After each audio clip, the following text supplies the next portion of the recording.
Assalamualaikum warahmatullahi wabarakatuh.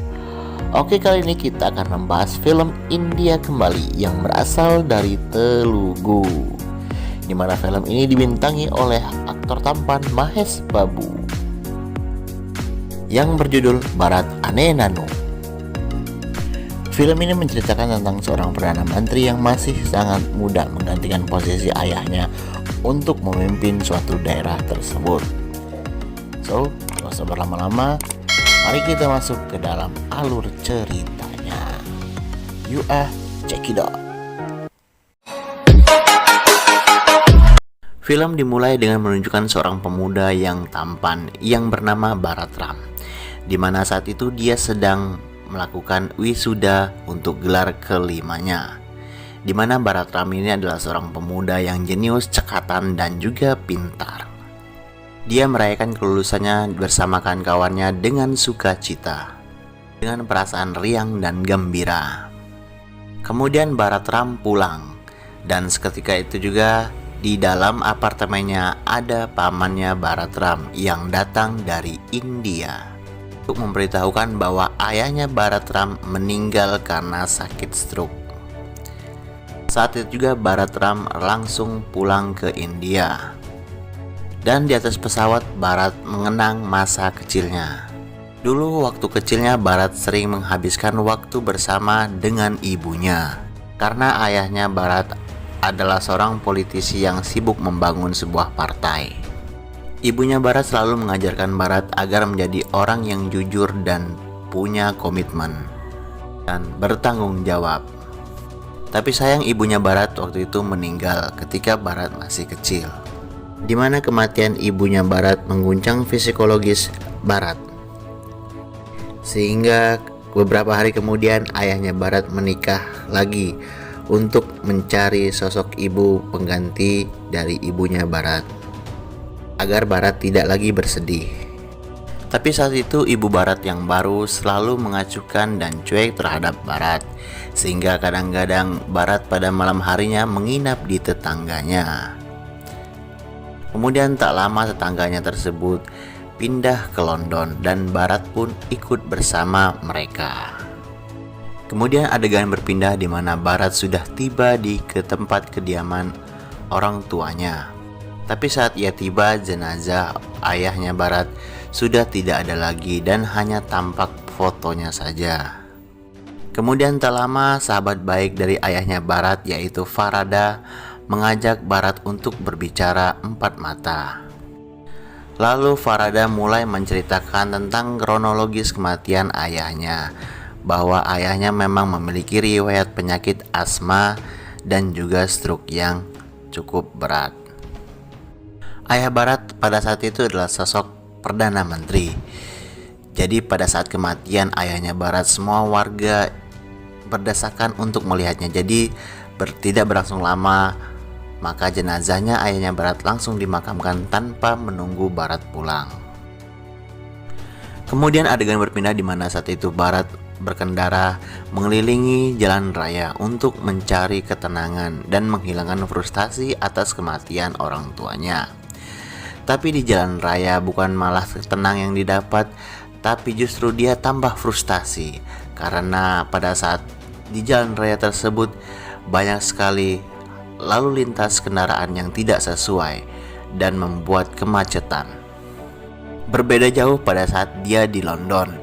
Di tempat kelahirannya ini ternyata banyak pengendara yang asal-asalan mengendarai kendaraannya, sehingga banyak terjadi kemacetan dan juga kecelakaan. Setelah kematian ayah Bharat sekaligus Perdana Menteri saat itu, banyak spekulasi di media yang menceritakan bahwa siapakah yang akan meneruskan untuk menjadi Perdana Menteri yang berasal dari partainya. Karena diketahui oleh publik bahwa Farada, sahabat baik dari orang tuanya Bharat, tidak mau menggantikan posisi ayahnya Bharat menjadi Perdana Menteri. Dia cukup menjadi dewan pengawas partai saja. Karena Farada tidak mau menggantikan posisi ayahnya Bharat menjadi Perdana Menteri, di partai itu terbelah menjadi dua bagian, di mana masing-masing kader partai tersebut berambisi ingin menggantikan ayahnya Bharat menjadi Perdana Menteri. dan meminta Farada untuk mendukung mereka dari masing-masing pihak. Kemudian adegan berpindah di mana saat itu Barat sedang bersiap-siap untuk kembali lagi ke London. Tapi saat itu Farada mencegahnya dan ingin mengatakan sesuatu hal kepada Barat. Kemudian Farada mengatakan kepada Barat bahwa dia menginginkan Barat untuk menggantikan Perdana Menteri yang dipimpin oleh ayahnya dan meneruskan jabatan sebagai Perdana Menteri yang berasal dari partainya. Saat itu Barat menolaknya karena dia berpikir bahwa dia memang tidak tertarik terhadap politik dan juga memang belum berpengalaman dalam hal-hal seperti itu. Tapi atas desakan Farada, akhirnya Barat menerima sebagai Perdana Menteri yang baru yang menggantikan ayahnya. Kemudian tak lama dari itu akhirnya Barat dilantik menjadi Perdana Menteri yang baru. Andhra Pradesh రాష్ట్ర ముఖ్యమంత్రిగా దైవ సాక్షిగా ప్రమాణం చేస్తున్నాను. Setelah itu Barat pulang dan bertemu dengan Bhaskar, yaitu asisten pribadi ayahnya dulu, yang sekarang menjadi asisten pribadi Barat. Setelah berbincang sedikit, akhirnya mereka berdua menuju ke kantor kementerian. Kemudian sebelum pergi, Mukhtar mengenalkan dirinya bahwa dia adalah pengawal pribadinya Barat. Kemudian sampainya di kantor, Barat langsung disambut oleh sekretaris negara dan juga memperkenalkan kepada tim di departemen mereka. Kemudian Barat berbicara kepada mereka untuk meminta bimbingannya dan mengatakan bahwa dia adalah orang yang cepat belajar dalam segala hal dan akan membuat mereka semua bangga atas pencapaiannya. Kemudian hal pertama yang dilakukan oleh Barat adalah membuat sebuah peraturan tentang lalu lintas. Dia sadar bahwa di kotanya lalu lintas sangat semrawut, acak-acakan dan tidak tertib. Dan akhirnya Barat melakukan peraturan dengan mendenda setiap pengendara yang tidak patuh terhadap peraturan lalu lintas dengan denda yang sangat tinggi. Tentu hal ini banyak sekali mendapatkan protes dari berbagai pihak, tapi banyak juga yang mendukungnya karena demi keselamatan dan kenyamanan bersama. Kemudian esoknya saat Barat melakukan perjalanan dinas, dia melihat seorang gadis cantik yang bernama Vasumati. Dan seketika itu pula Barat jatuh cinta terhadap gadis tersebut dan berusaha untuk menghubunginya. Dia lalu segera menyuruh asistennya untuk mencari nomor gadis yang bernama Vasumati tersebut. Setelah didapat, akhirnya Barat mengajak Vasumati untuk mengobrol sejenak dan minum kopi.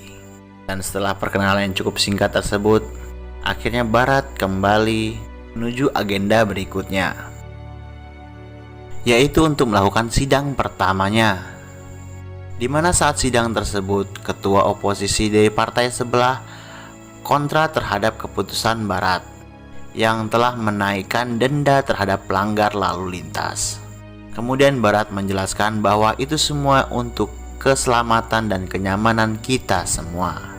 Kemudian Barat juga menjelaskan bahwa dia mulai saat ini akan membuat anggaran yang transparan, sehingga anggaran tersebut dapat dirasakan oleh semua lapisan masyarakat, terutama untuk proyek-proyek pemerintahan. Semuanya harus jelas. Kemudian Barat juga merubah struktur kepolisian yang ada sesuai kemampuan dan profesinya, karena banyak polisi yang tidak jujur. Kemudian Barat langsung menunjuk Arpin sebagai kepala kepolisian yang baru. Kemudian Barat juga melakukan sidak di kantor-kantor pemerintahan, di mana dia saat itu mendapati banyak sekali pegawainya yang datang terlambat. Seketika itu juga Barat langsung menegur para pegawai pemerintahan tersebut agar tidak lagi datang terlambat, karena tugas mereka adalah melayani masyarakat. Kemudian lanjut di pemberitaan media, di mana saat itu banyak sekali media yang memberitakan tentang korupsi anak dari ketua oposisi yang bernama Manohar. mana Manohar menggelapkan tanah pemerintah sebanyak 800 hektar. Kemudian Bharat langsung memanggil Arpin sebagai kepala kepolisian yang baru untuk menangani kasus tersebut. Kemudian Farada menemui Bharat. Dia menginginkan supaya kepala kepolisian yang baru itu dicopot dan diganti dengan yang lama. Tapi Bharat menolak, karena menurut Bharat Arpin cukup layak posisi tersebut. Kemudian lanjut Farada menjelaskan bahwa kita sebagai partai penguasa janganlah mengusik partai oposisi, karena nantinya akan membuat situasi yang akan lebih panas lagi. Lalu Bharat menjawab, Anda mempercayai saya sebagai Perdana Menteri, maka biarkan saya bekerja. Kemudian esoknya Bharat melakukan meeting bersama kabinet dan jajarannya untuk membahas masalah kependidikan atau dunia pendidikan, di mana saat itu dia mengatakan bahwa sekolah negeri kalah bersaing dengan sekolah swasta, sehingga peminat-peminatnya banyak yang tidak masuk ke dalam sekolah negeri. Mengapa? Karena kan sekolah negeri gratis, sedangkan sekolah swasta mahal. Kenapa masyarakat banyak yang ingin berbondong-bondong ke sekolah swasta yang mahal itu? Akibatnya banyak sekolah negeri yang ditutup karena tidak memenuhi standar. Dan bertanya kepada Menteri Pendidikan, kenapa sekolah negeri fasilitasnya tidak ditingkatkan hingga nantinya dapat bersaing dengan sekolah-sekolah swasta. Saat itu Menteri Pendidikan bingung untuk menjawabnya dan menyerahkan kepada asistennya untuk menjawabnya. Tapi jawabannya malah ngalir ngidul, membuat Bharat seketika itu juga mengambil sebuah keputusan bahwa mulai saat ini sekolah-sekolah negeri harus sama fasilitas dan perlengkapannya dengan sekolah-sekolah swasta yang mahal. Dan mau tidak mau akhirnya Menteri Pendidikan mengikuti arahan dari Bharat tersebut dan memenuhi perlengkapan dan fasilitas di sekolah-sekolah negeri agar sesuai dengan standar dan mampu bersaing dengan sekolah-sekolah swasta yang lebih mahal. Akhirnya dengan kebijakan yang baru ini banyak masyarakat yang mendukung karena tidak perlu bersusah payah lagi untuk menyekolahkan anaknya. Cukup di sekolah negeri saja dengan biaya gratis dan fasilitas yang lengkap.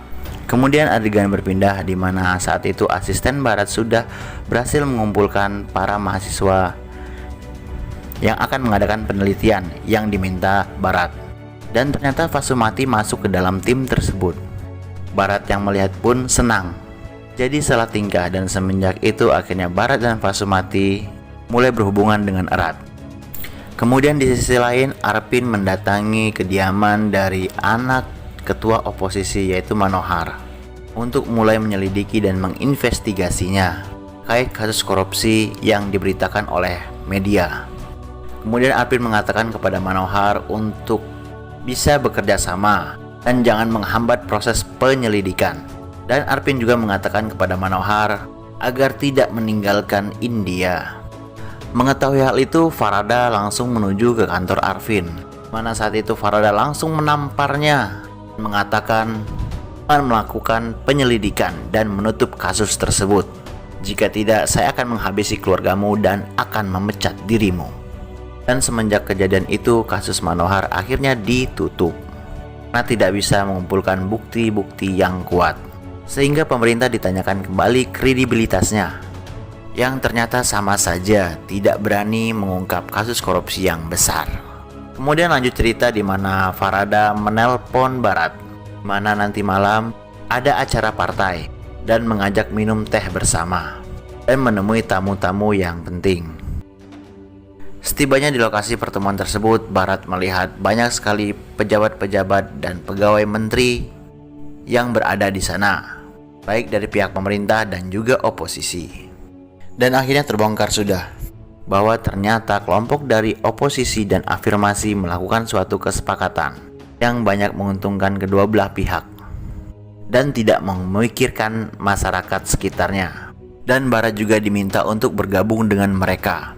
Tetapi Bharat menolak karena Bharat mempunyai komitmen untuk mensejahterakan rakyatnya. Nah, dia ingat pada saat dia disumpah dan dilantik. Pernyataan Bharat tersebut diketawai oleh Manohar. Dengan sombongnya Dia mengatakan kalau dia akhirnya bebas lagi di kasus yang menjeratnya, karena siapapun yang menentangnya pasti akan mati. Kemudian Manohar malah menyerang Bharat, tapi Bharat segera membantingnya ke atas meja dan mengatakan bahwa kalian semua di sini akan merasakan akibatnya jika kalian tidak amanah dan menyengsarakan rakyat. Lalu Bharat pergi dari pertemuan tersebut.